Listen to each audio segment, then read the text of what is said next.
Good evening to everyone present here with us today. This is Shriyan from IGCP. I would like to welcome all the viewers who have joined our platform for better exchange of knowledge that is going to be shared by our keynote speaker, Doctor, for today's session. Now, with much pleasure and honor, I would like to welcome a very renowned doctor, Dr. N. Sanjeeva Reddy. Sir is MBBS, MD, DGO, Senior Consultant, Head of Reproductive Medicine at SRMC, Chennai. With the help of Sir and his wonderful insight, we'll be taking a close look on today's topic, which is management of poor responder. Now, without any further delay, I would like to welcome Sir at our forum and would like to hand over the session to him. Over to you, Sir. Okay.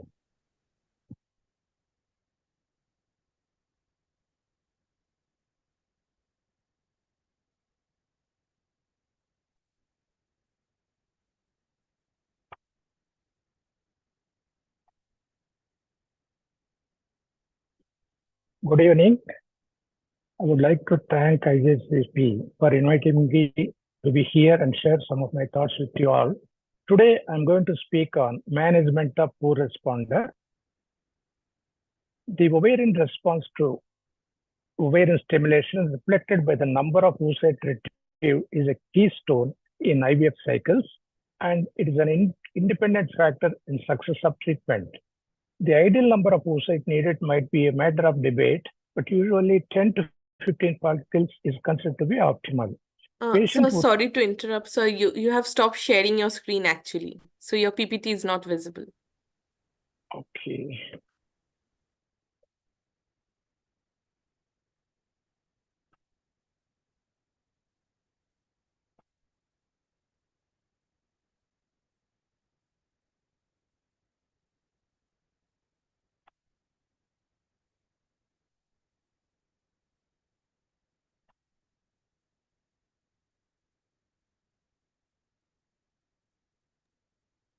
Yes, sir. Now your screen is visible, sir. Okay, 1 second. I'll just start this.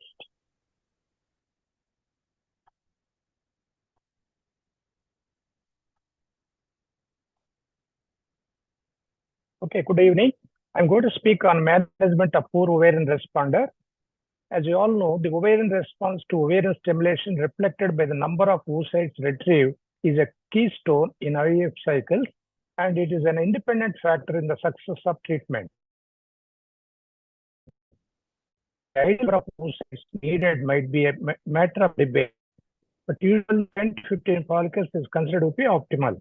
Patients with poor ovarian response present a major challenge to IVF because we'll get less number of oocytes of ovarian stimulation, so less likely to conceive, and there is higher risk of cycle cancellation. The estimated prevalence of POR ranges from 6 to 35%.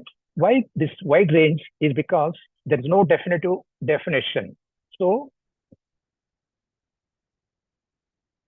the lack of uniformity in the definition led to the development of the Bologna criteria by the ESTRE in 2011. Bologna criteria defined POR as a condition where at least 2 of the 3 following criteria, if it is present, it is called poor ovarian responder. Here, either the patient may be advanced age, that is more than 40 years, or a previous poor response defined as 3 oocytes retrieved after standard ovarian stimulation, or if you have done the ovarian test, an abnormal ovarian test, that is antral follicle count less than 5 to 7, or her AMH is less than 1.1 nanogram per ml. If any 2 of the criteria is present, then we'll call it as poor ovarian responder. So what is the criticism about the Bologna criteria? Because the population is heterogeneous, because there will be racial difference also will be there. And also age is important because the young patient is young, even the number of oocytes, if we get less, more chance for her chance to be pregnant compared with the advanced stage patients. And also, it do not provide any recommendations for clinical decision making, counseling, or management of the poor ovarian response patient. So, in 2016, a new classification, the Posdan criteria, the patient-oriented, strategies encompassing individualized oocyte number group was introduced.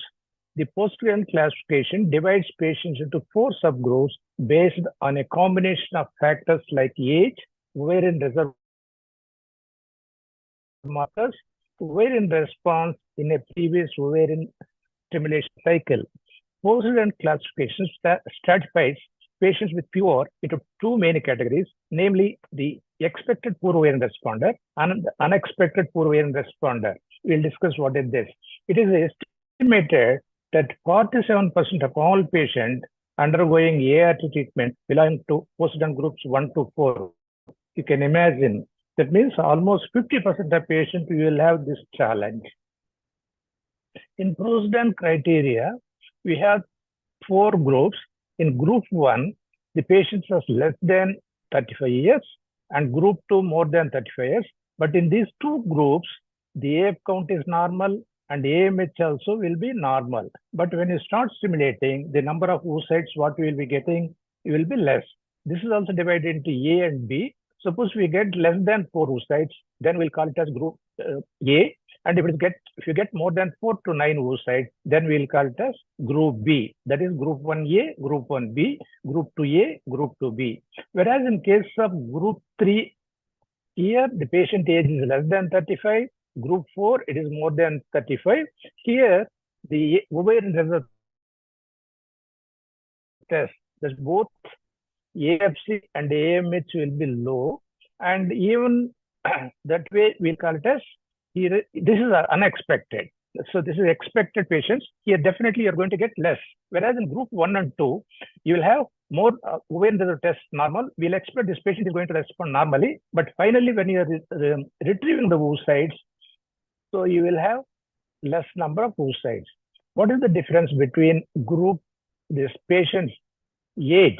Suppose if you take group 1 and group 3, because these patients are less than 35 years, even though you get the less number of oocytes, but because there is low embryo aneuploid risk, you will have better prognosis. Whereas in group 2 and group 4, so because they are above 35 years, more number of oocytes will have aneuploid risk, so the conception rate will be less. But in both groups, you will get only very few embryos generated, so resulting in the reduced cumulative live birth rate. How to measure success according to post-grant concept? Here, the success usually will be measuring by live birth rate or cumulative live birth rate. Whereas in post-grant group, we introduced a new measure of success, that is the number of oocytes needed to achieve at least 1 euploid blastocyst per transfer. Suppose if you transfer 1 euploid blastocyst, there is 50 to 60% chance of the patient becoming pregnancy. Then how to estimate the minimum number of oocytes needed to get 1 euploid blastocyst in that particular patient? They suggested 2 tools useful to estimate for 1 euploid blastocyst to get. This is follicle to oocyte index, and the second is the ART calculator. What is this follicle to oocyte index? Follicle to oocyte index assesses the ratio between the total number of oocytes to the parental follicle count available at the beginning of the station. As you know, like that, all patients will be assessing the antral follicle count at the time of stimulation. So when you suppose if you have like 10 follicles are there here before, and how many oocytes you got finally, that is important. Suppose if it is less than 50% of oocytes you get, then we'll call it as low FY. So patients with a history of low FY typically will benefit from, suppose if you identify these patients in the beginning itself by changing the stimulation or ovulation strategy in the next stimulation, with the potential to increase the recruitment of follicles, thus increasing the chance of achieving at least 1 euploid blastocyst for this patient. That way it is going to be helpful. What is the reason for this low follicle to oocyte index? It may be we are starting the low dose of gonadotropins itself. Suppose it's the 300 IU, if you start 225 or 150, then you will get the low number. Or there may be genetic problems like receptor polymorphism, or pollution like environment factors also can affect, or there may be asynchronous follicular development because each sizes, when usually we will be targeting the leading follicles, the one follicle will be 20 millimeters, another will be 18, another will be 60, another will be lower than that. Then you will get the number of follicles finally less. Or technical issues at the time of stimulation, like triggering is not given properly, or that HCG may not be acting properly, or you have some problem with during pickup, the aspiration pump is not working also. You will get these are the reasons for the low FI. The ART calculator provides two types of predictions. One is used as a pre-treatment estimation of the number of so at least one blood blaster. That means before aspiration itself. Another one uses the after retrieving, depending upon the number of the oocytes and also the how you got the sperms. Depending on this, you can establish how many oocytes you needed to get to one blastocyst. So is the estimation based on number of predictors, mainly female age and sperm. I told you already. For example, here you take, so pre-treatment also we can assess, post-treatment also we can assess. The female age is important, then sperm source, whether it is eradicated sperm or you got the sperm from the epidermal aspiration or testicular aspiration. Depending upon this, you can give the success rate, 50%, 60% or 80, 90% like this. Suppose if you take the pre-treatment, so suppose example, this patient age is 37 years, sperm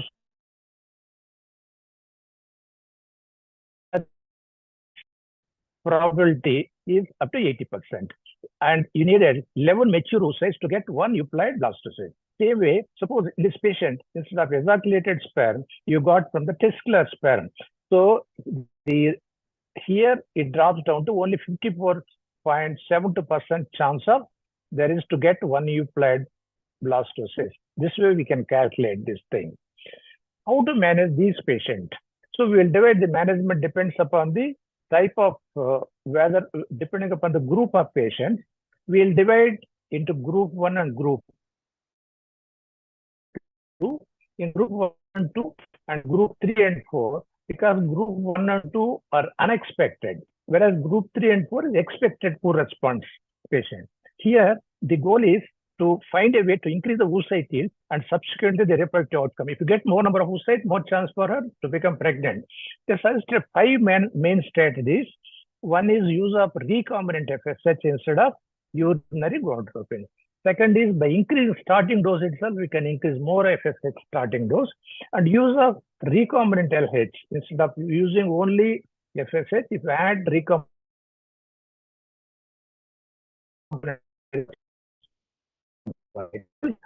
before, if you find this patient is having low reserve, then by adding some of the supplements like DHEA, then you can get testosterone, you can get more number of oocytes, or double stimulation protocol. In the same cycle itself, 2 times you can stimulate and retrieve the patient oocytes. So we'll discuss each one separately. Use of recombinant FSH, multiple RCTs and meta-analysis have shown that the use of recombinant is associated with significantly more oocyte retrieved as compared to urinary FSH.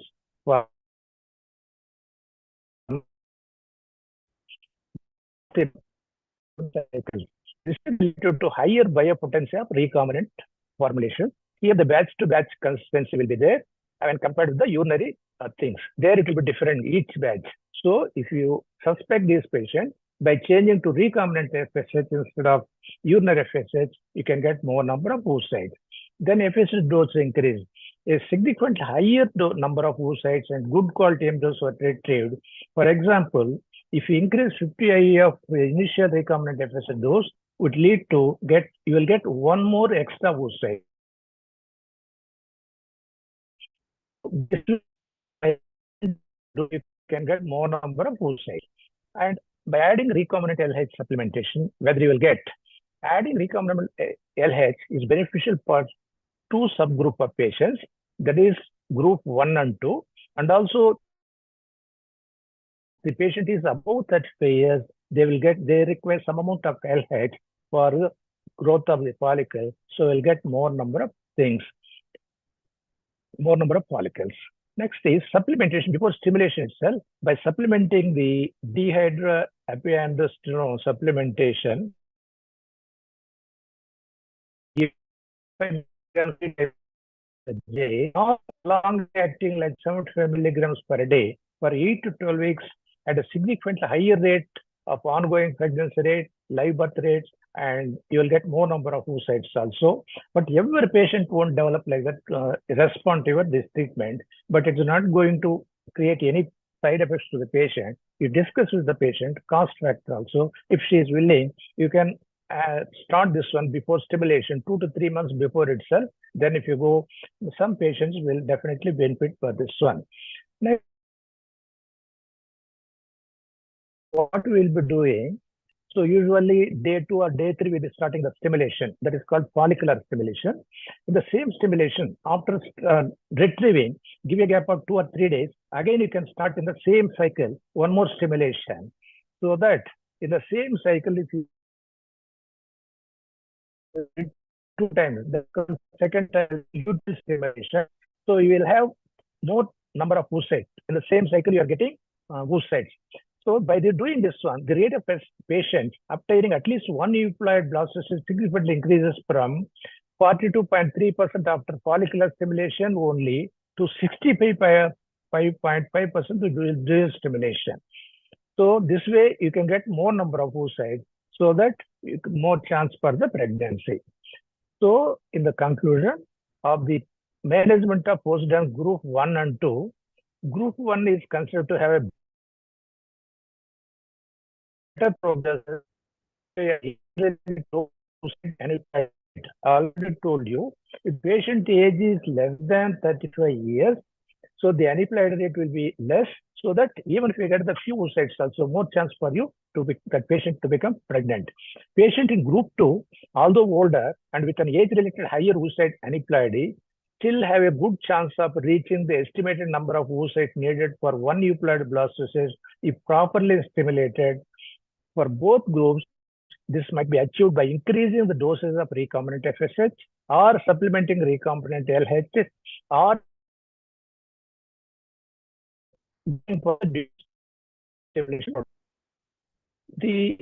we'll discuss how to manage postdance group 3 and 4.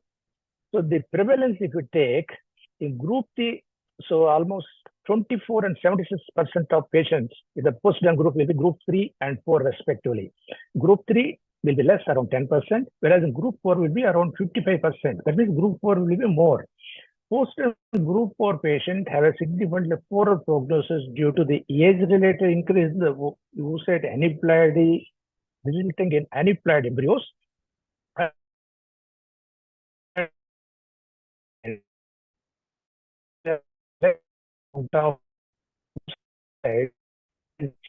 Transfer is less because many cycles will get cancelled, and we may require more number of cycles to get one euploid blastocyst. The management of this patient is difficult. The goal of treatment is to increase the probability of having at least one euploid blastocyst to transfer in the individual patient. This might be achieved by choosing the appropriate individualized stimulation protocol, individualizing the ovulation trigger strategy, and possibly adjuvant treatment to the ovarian stimulation protocol or prior to the initiation of the ovarian stimulation. So stimulation protocols, individualized stimulation protocols, previously they were telling by going to the natural cycle IVF or mild stimulation would be more optimal for the postdance group 3 and 4 patients when compared to conventional ovarian stimulation. In conventional ovarian stimulation, we will be giving more amount of gonadotropins. They thought by giving this one, this high dose exogenous gonadotropins was thought to increase the aneuploidy rates of oocytes and embryos. That's why they are suggesting mild stimulation. But if you go to the cycle, cancelling the cycle will be very high. Nowadays, the abundant recent scientific evidence does not support this concept. That means by giving more amount of gonadotropins, the aneuploid rate will increase very less. And if you go for the mild stimulation, the pregnancy rate is only 2.6% when compared with Conventional stimulation in this patient, the pregnancy rate will be around 11%. That is live birth rate. When you give more amount of gonadotropin, that is 300 IU of recombinant FSH plus daily from day one stimulation itself, the live birth rate you will get 11%. Yet 20% ongoing pregnancy rate was reported in poor ovarian reserve patient using dual stimulation. So this way also you will get more number of pregnancies. To conclude, ovarian stimulation with gonadotropin stimulation at a maximum of 300 IU of recombinant FSH should be used rather than the nasal cycle in postdone groups 3 and 4 patients. Types of stimulation protocol. Sunkara et al. Reported a non-significant increase in the number of mature oocytes by one oocyte if you go for the long agonist protocol. So by getting one more extra oocyte in the stimulation, you will have, there is 5% increase in the live birth rate. So she suggested agonist protocol. So, but the main advantage of agonist protocol is the follicular synchrony.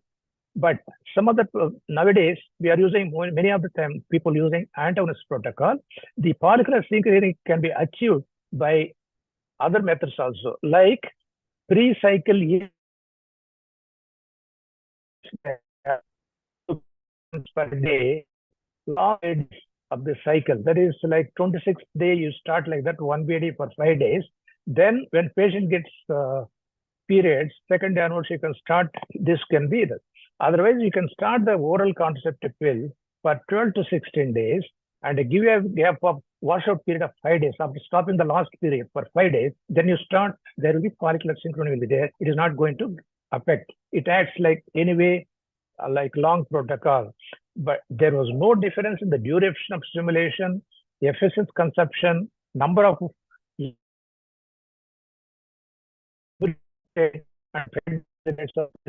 so you can use protocol and antagonist protocol.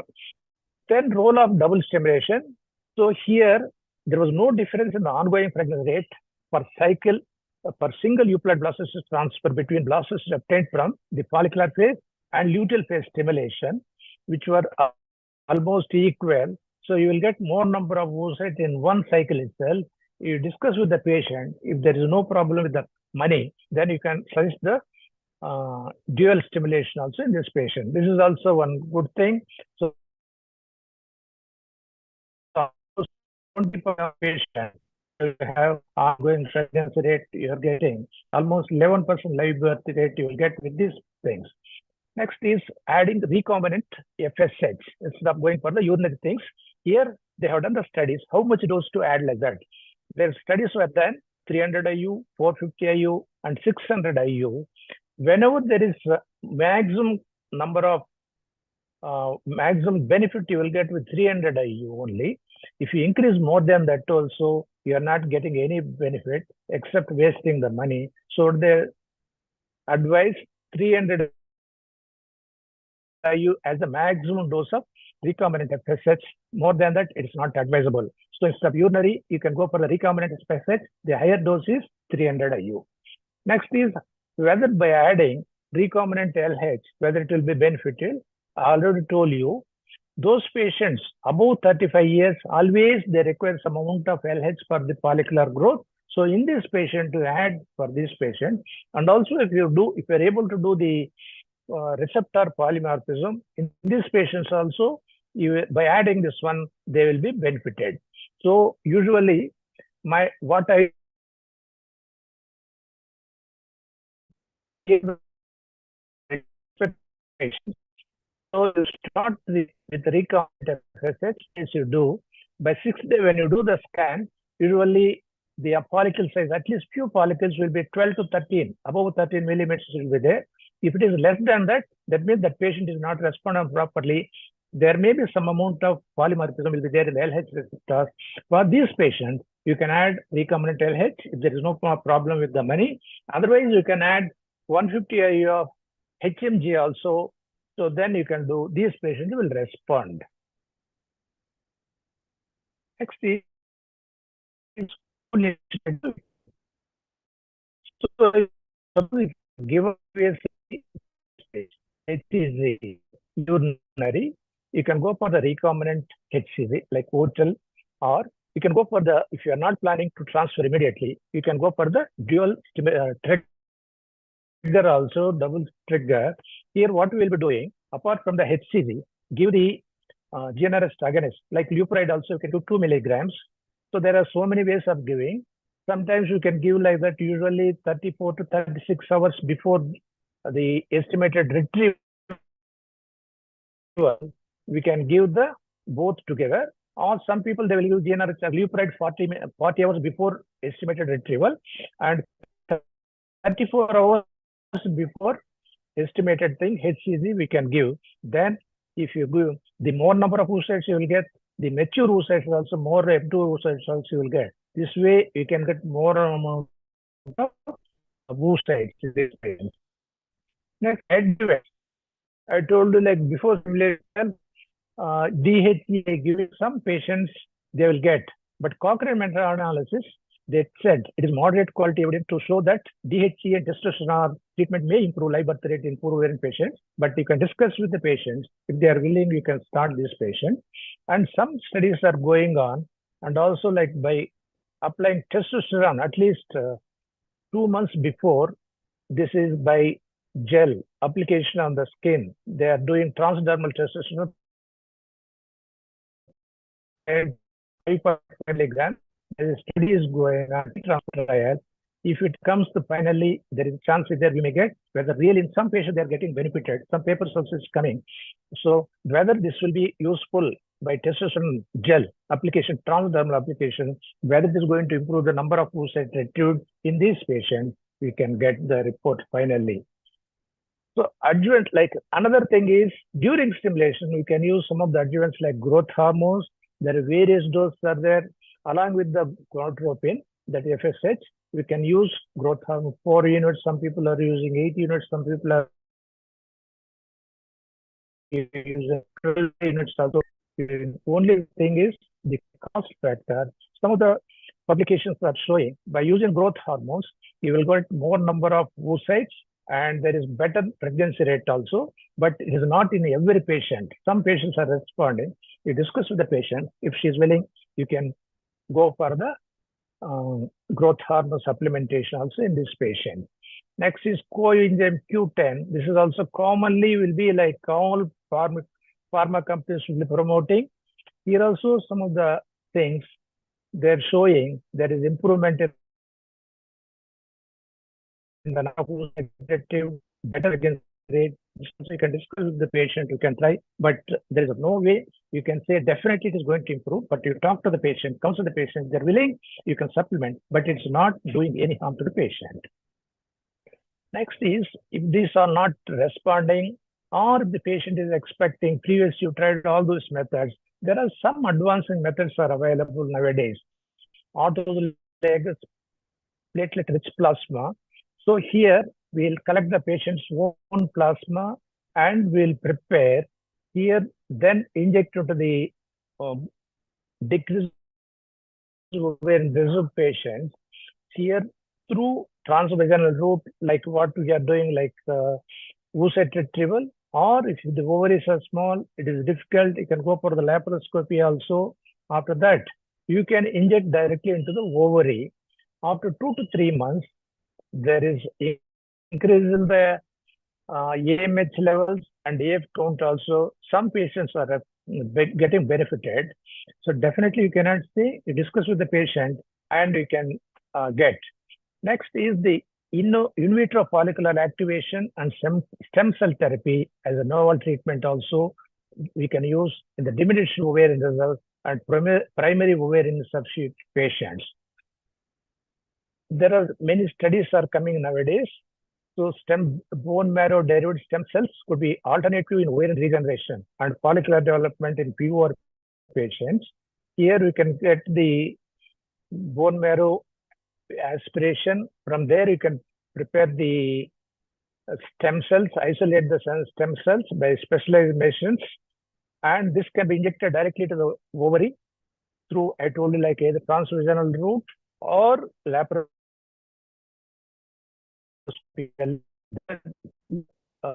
After 2 to 3 months, you'll get the thing. Next is in vitro activation of follicles. Here, what we will be taking, the studies are going on.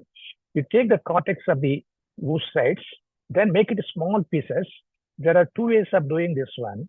One is previously in the beginning, conventional IVA, then in vitro activation we'll call it as. So here they were activating with some chemicals. Then after 3 days, then they are injecting directly implanting it here. It is without that one, just remove this cortex and make it small pieces. Same time, just you can directly put into the ovary or just under the peritoneum also. Then there is chance there that you can get the more number of follicles. So in conclusion of the management of post and group 3 and P, the current best practice to manage these patients is to individualize ovarian stimulation in order to increase the oocyte yield, which is essential to optimize the live birth rate. Even increasing the oocyte yield from 2 to 3 results in a 25% relative increase in the live birth rate across all age groups. Ongoing pregnancy rates about 20% per cycle of dual stimulation in these difficult groups could be considered a successful achievement. So finally, conclusion of the management of postpartum group as a whole. Major challenge in reproductive medicine, I told you almost 47% of your stimulations will be like poor ovarian response patient. Postpartum criteria for POR stratifies patients into 4 homogeneous groups, leading to a better understanding of the different groups of POR. Development of individual treatment regimens, better research design. Group 1, that is less than 35 years, and group 2, that's more than 35 years, are the unexpected poor ovarian response patient with good ovarian reserve. And group 3, that is less than 35 years, and group 4, more than 35 years, are those who are unexpected to have poor ovarian, are expected to have poor ovarian reserve due to a low ovarian reserve patient. This patient we know already.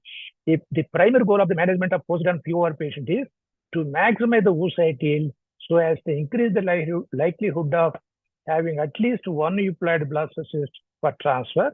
This demands an individual approach to all steps of the ART treatment, including a targeted treatment evaluation, the choice of GnRH analogs, gonadotropin type, and doses, ovulation trigger, and the possible use of adjuvant therapies.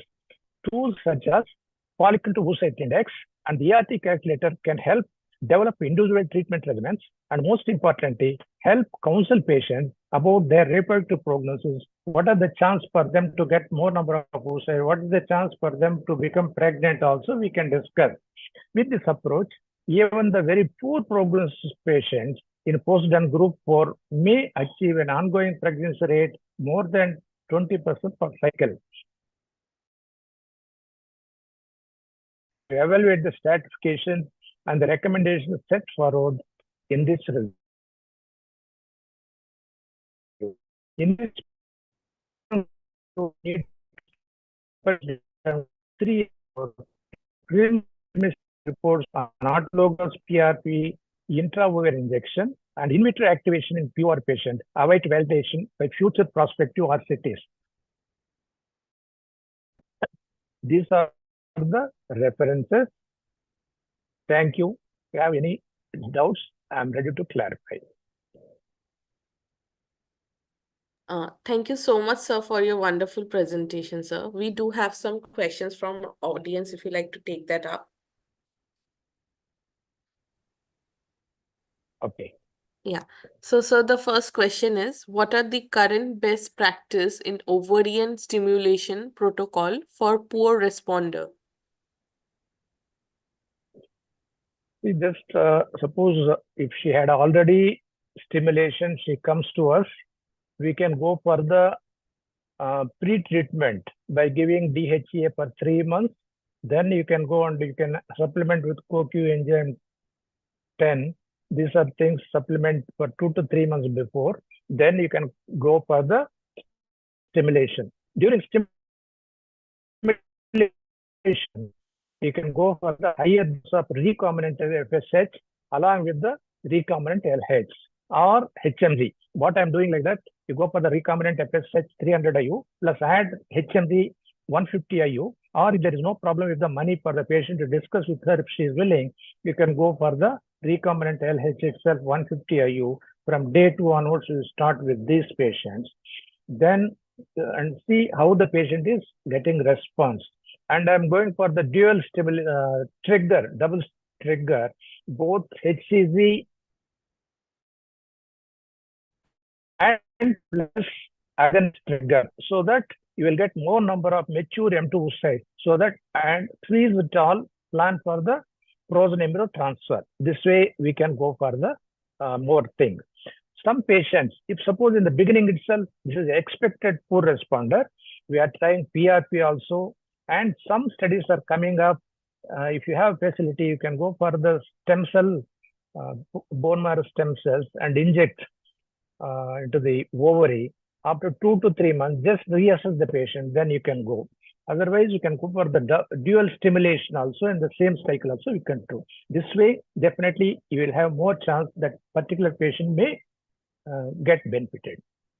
But both you can go for the antagonist cycle also, and rarely nowadays we are not using that many cycles of agonist protocol.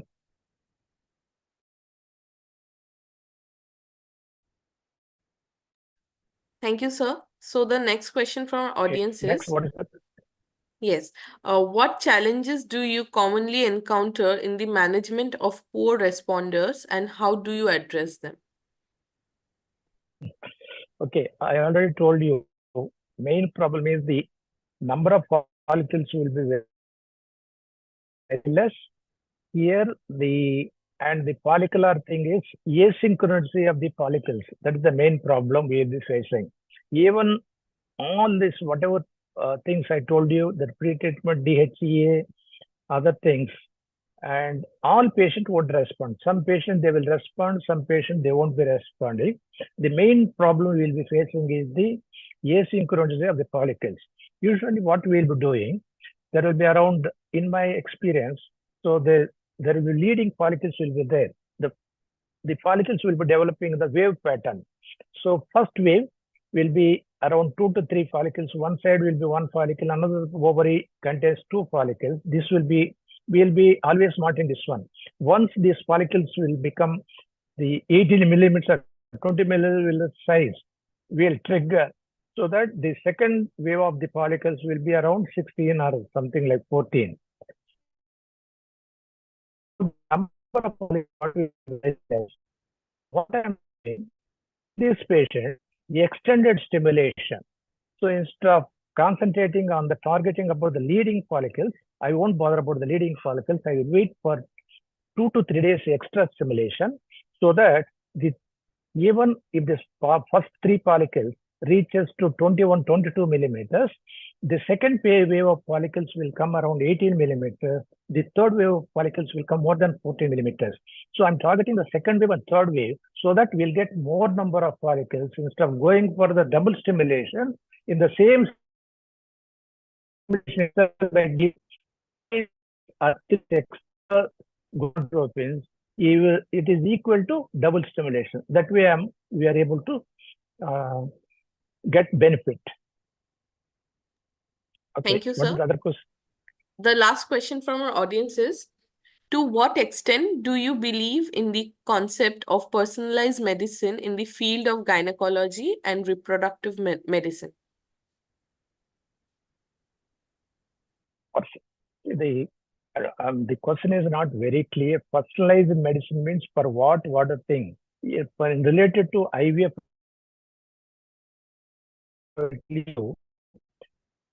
legal medicine won't work for all the patients. So that we have to go for the individualized medication depending upon the patient. That's why you have to go for assess the patient individually and give. So that's what I was telling here also, individualized stimulation protocol. Even though suppose same dose, suppose if you take 300 IU, for all patients, if you give the same age group, same weight, and all the same number of follicles also won't work. So that by modifying this one for each, depending upon each patient, she may require like more amount of, even though they say 300 IU is the maximum dose, some patients they won't respond. I told you already, 5 days to give the injection, 6 days where the follicles are developing properly. Now, if the patient is not developing on 6th day beyond the 12 to 13 millimeters, then these patients you can increase, add, I told you, add 150 IU of HMG or recombinant FSLH. So still some patients with this dose also, they won't respond. That time I'm adding 150 IU extra of the urinary FSH, the purified FSH, that means 600 dose I'm giving. Then this patient will start responding properly. And also usually 10 to 12 days is enough for our stimulation in this patient. But some patients, they may require more number of days also, 13 days, 14 days, 15 days also like that. This is more probably there is receptor polymorphism will be there. This patient will respond slowly for the stimulation. That way, there is a place is there for individualized treatment and individualized medication for the patients. Thank you so much, sir, for answering all our questions. Before concluding today's session, sir, any last remark from you? Okay. Hope this is helpful for our delegates logged in. This will be useful to them. Yes, sir. Thank you. Thank you so much for joining us today. With your permission, I would like to conclude today's session. Thank you. Okay, thank you.